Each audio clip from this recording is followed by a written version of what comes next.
Uma das atrações aqui do evento da confraternização que a Honda está realizando aqui pertinho de Rio Branco, aqui próximo da fronteira com a Bolívia, é a palestra da nossa irmã aqui, da nossa moto viajante, experiente aqui, uma bagagem enorme, a Jean Andrade. Tô tendo a honra de conhecer aqui agora. Tava perguntando aqui algumas coisinhas para ela agora recentemente aqui, agora antes de começar o vídeo. E a mulher tem bagagem, viu, meu amigo? Rodou já aqui praticamente quase todos os continentes, não foi, Jean? Verdade. Aqui no continente americano você rodou, pegou desde o começo lá da Argentina, Isso. Subiu até o Alasca, não foi? Subi até o Alasca, verdade. E aí, como é que foi a tua experiência nessa parte do continente americano? A América do Sul é muito rica em beleza e principalmente em pessoas, né? A gente se identifica muito, apesar de a gente falar português e o resto dos países em volta espanhol, mas a gente tem uma similaridade nessa coisa do receber, do estar. E um exemplo clássico é agora, por exemplo. Eu, depois de ter feito todo o continente americano e mais todo o resto do mundo, né? Uma boa parte dele, eu volto hoje para Bolívia pela primeira vez. E eu fui almoçar com o pessoal aqui do Grupo Stark. Você foi almoçar aqui em Cobirra, né? Na Exato, fronteira, né? fui almoçar. E eu me sinto muito bem quando eu tô aqui, sabe? E Jean, você viajou na NC 700, a 700 ou 750? 700. Na NC 700. Então era modelo, qual era lembra dela? Então, eu tenho, a minha moto é 2014, né? 2014. Eu comprei no Você final tá com ela de até hoje? 2014. Ela tá com 120 mil quilômetros. Olha, esse negócio de quilometragem, só me permita aqui fazer um parêntese aqui. É incrível como a gente tem a cultura aqui no Brasil de rodar 30 mil quilômetros com a moto e querer pensar assim, a moto tá velha, vamos trocar a moto. Gente, vamos parar com isso, olha só. A moto tem que ser rodada.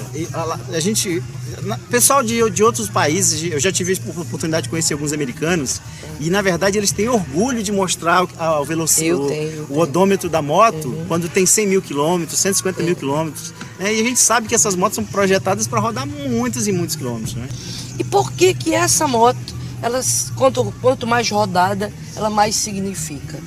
Porque cada centímetro foi centímetro de sonho. Na verdade, ela está compartilhando a história junto com você ali. Compartilhando a história junto comigo. Verdade. Eu costumo falar sobre a minha moto como uma companheira. Como uma companheira.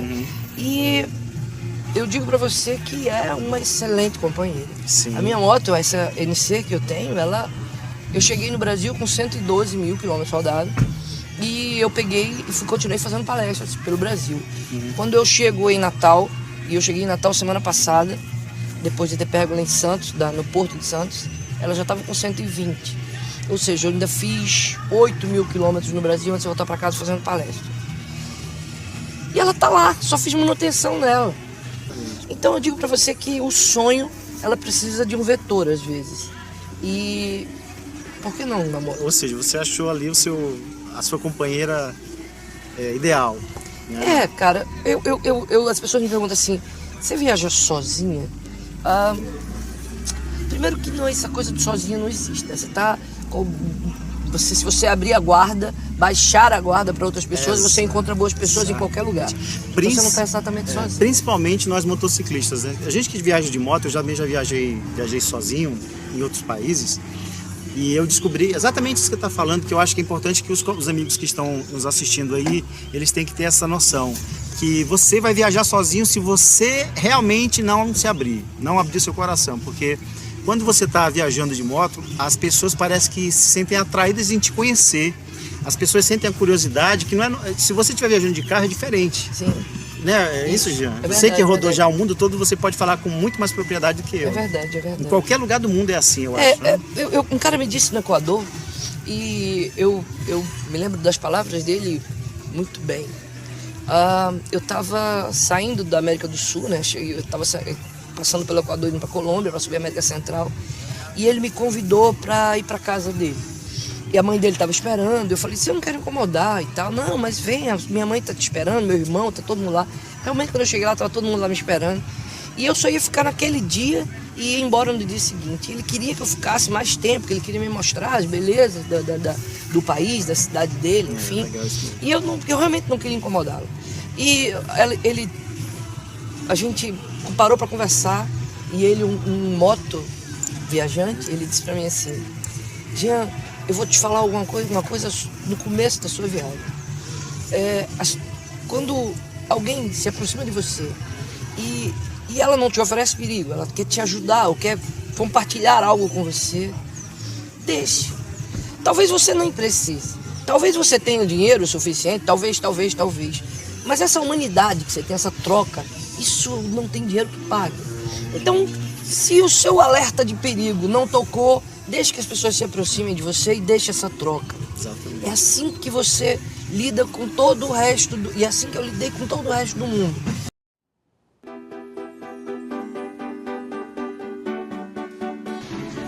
3 meses atrás.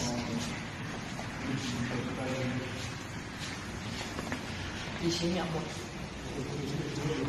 Desespero total. Madrugada.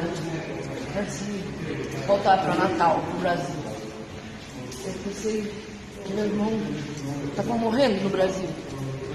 O Mico, que eu nunca tinha visto na minha vida, me deixou guardar a moto na casa dele, na garagem dele. E agora o Mico está viajando, um amigo dele vai abrir a garagem para mim. E a moto está com alguns problemas. Uma vez ela não liga. Estava cheio e preciso trocar o kit de transmissão. E hoje é sexta e talvez esteja fechado amanhã. Eu não achei outro lugar. Tudo isso pesa muito. Tá frio, tá chovendo. Ou seja, E essa é a verdadeira viagem, né? A verdadeira viagem é essa, você cara. conhecer as pessoas de culturas totalmente diferentes em qualquer lugar do mundo, e você tem a oportunidade de, se você estiver aberto, né, conhecer pessoas que você jamais conheceria de outra forma. A pergunta é muito interessante. A pergunta que não quer calar, aliás, é assim: por que você faz uma viagem de moto? Você só quer conhecer os países, turistar? Mas se você pegar um avião e ir lá. Quer rodar? Você só quer conhecer a Torre Eiffel, enfim, a ponte de Londres. Muito mais fácil se você for de avião. Sim. Quando você vai de moto, a sua aventura é muito maior que conhecer a estrutura, o país. Esqueceu de menos até. Na verdade, a grande aventura é você conhecer você mesmo, sabe? Exatamente. Deixar se permitir. Isso é o que acontece quando você está de moto. As pessoas costumam falar um clichê assim: de moto você não observa a natureza, você faz parte da natureza. Sim.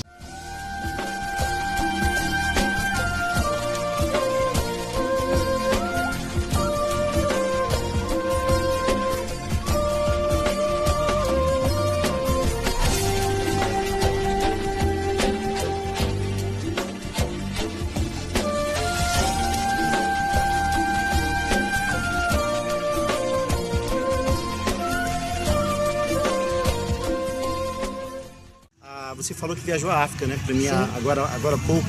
E como é que foi a tua experiência na África? Assim, o que mais te marcou lá? Eu tenho muita curiosidade de conhecer. Então, eu cheguei em Portugal e eu já ia embarcar a moto de volta para o Brasil. De volta para o Brasil a partir de Portugal. Mas aí decidi que ia, por que não descer, cruzar o Saara e fazer até Dakar, o Estreito de Gibraltar, Senegal, enfim, Mauritânia. E por que não fazer isso? Bom, o impedimento grande é você tá só, né, mulher. Os países desse lado da África são um pouco mais complicados, são países muçulmanos e tal. Só que eu repito a mesma coisa que disse antes. As pessoas boas, elas estão em todo lugar. É claro que num país com dificuldades financeiras, econômicas, você vai talvez se deparar com situações né, difíceis, não agradáveis. Também. Exato.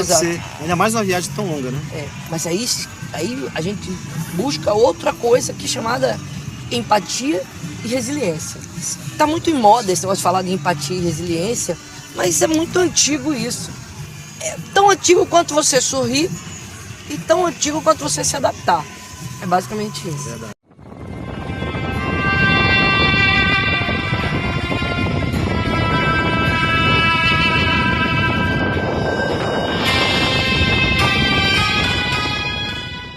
Toda vez que eu assim, o canal, na verdade, raramente eu abro espaço no canal para fazer entrevista, porque não é bem assim o foco do canal.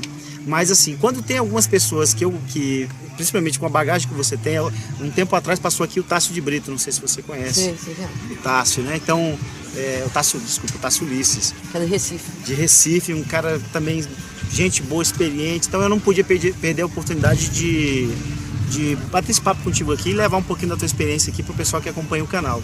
Mas as pessoas lá no canal, eles gostam também de saber o que é sofrência, eles gostam de saber da sofrência. Então assim, o que foi aí nessa tua experiência, nessa tua viagem aí pelo mundo, qual foi assim a situação, o maior perrengue que você lembra assim que você já passou? Assim? O que foi a situação que você, poxa vida, que situação complicada?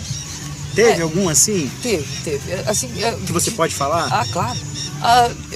O frio intenso que eu peguei, nevasca na Europa. Eu fui à Rússia também, já não fui já fui no outono. Você já estava na posição. E depois eu continuei, passei a Europa, o leste europeu no inverno. Nossa. E foi difícil. Eu estou em Helsinki, na Finlândia. Eu cheguei faz pouco tempo. E aqui termina uma etapa agora da Escandinávia, né? Quando eu entrei na Europa começou uma outra, de que eu fiz de Londres até Alemanha. Aí eu entrei na Dinamarca e aí começou os países escandinavos, que é bem caro, mas é bem bonito. E é frio, é mais frio que os outros. A temperatura fica em torno de 6, 7 graus, mas com o vento relativo, você pilotando, dá pra sofrer um bocadinho. E aí amanhã eu entro na Rússia, se Deus quiser. Então, vamos embora. As pessoas diziam assim, cuidado com o leão na África, cuidado com... mas tem um bicho que é complicado. Mais complicado é o ser humano. Que é complicado, que é o ser humano. Uhum. Então, às vezes a gente passa perigo sério. Por exemplo, eu fui perseguida por homens armados na Guatemala. Nossa. E eu já sabia que tinha sido morto um motociclista argentino. E quando eu cheguei na Guatemala, você acha que eles queriam te assaltar? Queriam, sim. Porque eu diminuí, eles diminuíram também, eu aumentei, eles aumentaram também. Com isso, eu imaginei que eu ia ser o próximo vítima, que já tinha sido um argentino. Então essas coisas dão muito medo, sabe? Você sozinho. São experiências que assim, a gente sabe que ninguém quer passar, mas que a gente também tem que ser consciente que numa viagem, ainda mais uma viagem como essa que você fez, é aquilo, né? Pode acontecer. Né? Cara, um cara me falou assim, um cara me disse assim, encontrei uns caras na estrada, aqui já no Brasil, voltando do sul, e aí ele disse, gente, eu queria tanto ir ao México, mas eu tenho uns amigos que foram perseguidos no México e tal, e eles... Foi um problema muito grande, o México é muito perigoso e tal. Não. Eu podia falar Guatemala, África. Não é bem assim não. A gente passa por dificuldades aqui no Brasil, na Guatemala, no México, na Dinamarca, em qualquer lugar. A verdade é assim, viver é perigoso, né? Você pode estar em casa e pensar assim, para, Jean, você vai se expor também, né? Você podia estar em casa, fazendo crochê. E alguém entrar na sua casa e você cara, isso acontece. A diferença é que você está conhecendo o mundo, tendo experiências de vida, você está dentro de casa, trancada com medo, você vai viver e a gente tem um know-how muito grande, que é viver num país tão perigoso quanto o nosso, que a gente tá ligado, né? Não, a gente já sabe. Ligado, a gente se adianta as coisas que a gente tá ligado, tá prestando atenção e tudo. Ninguém chega perto de você e você, com flores, quer me dar... Não, aqui a gente aprende a não ser bobinho. Né? É não ser bobinho, é verdade. Você tá sempre ligado e tal. Mas essas coisas que acontecem numa viagem grande, imagina, eu passei 11 meses, foram 65 países, 4 continentes, é claro que 1 milhão de coisas aconteceram. Que tipo de terreno você enfrentou? Todos. Que clima? Todos. Mas tudo aconteceu. Tudo aconteceu de bom também, né? O resultado final, ninguém deixa de ter filho porque dói o parto. Você tá entendendo? E todo mundo que quer ir pro céu tem que morrer. Todo mundo quer ir pro céu, mas exatamente. Então eu acho que essa conquista final de tudo é que faz o caminho ter sido tão legal, sabe? O caminho. Posso pontuar a sofrência. Urso andando em volta na minha barraca, o cara na Guatemala, achar que eu podia ter sido sequestrada na África, essas coisas todas, quase atropelar um alce no Canadá de noite e cair e não conseguir levantar minha moto. São tantas coisas. Mas, cara, nossa, eu fui recebida na Rússia com um sorriso maravilhoso. Жители планеты. Такие же планы были у Жанейды Андрады. Почти. С той разницей, что объехать она хотела весь мир, и не просто так, а на собственном мотоцикле. Жанейда 30 лет прослужила в военно-морском флоте Бразилии, медсестра. Из своего городка на северо-востоке страны она выехала в конце мая. Сначала проехала до Аляски, затем перебралась в Британию, покорила Европу, и вот добралась до Петербурга. Дже, так зовут ее друзья, нам она тоже разрешила, рассказала о своей жизни, путешествиях, впечатлениях от Петербурга нашему корреспонденту Алексею Шпитареву и переводчику Софии Барчук. До того, как я ушла в отставку, я съездила в Чили со своей дочкой. Потом я решила, что после того, как я уйду в отставку, я съезжу в Аляску и обратно. Был план только туда и обратно. Но, когда я поехала в Аляску, я решила, что мне уже 49 лет. И в России мне много улыбаются. Россия и Бразилия очень похожи. Эти две страны находятся очень далеко, но только по количеству километров. А на самом... No Canadá, o Fred parecia a esposa dele, o neto, parecia que era minha família. Eu dormi no Alasca, num lugar lindo, que eu via os glaciais de barraca. Acordei com aquela coisa maravilhosa. Ou seja, vale a pena Na Noruega eu passei por aqueles fiordes, aquelas coisas lindas. Poxa vida. Como não viver isso? Como né? não viver isso? Por causa de um receio, de um medo, né? Eu podia estar fazendo crochê em casa. Obrigado aí, Jean. Muito obrigado. Grande prazer em te conhecer. Vamos aí curtir agora o dia, né? Vai ter vou curtir a palestra dela mais tarde aí. Vai ter uma confraternização. Gente, obrigado aí por acompanhar o canal. Não se esqueça de dar like, compartilhe aí nos seus grupos de viagem. Não se esqueçam aí, dê o like porque isso ajuda a divulgar o canal. Obrigado, até o próximo, gente. Valeu, abraço. Abraço.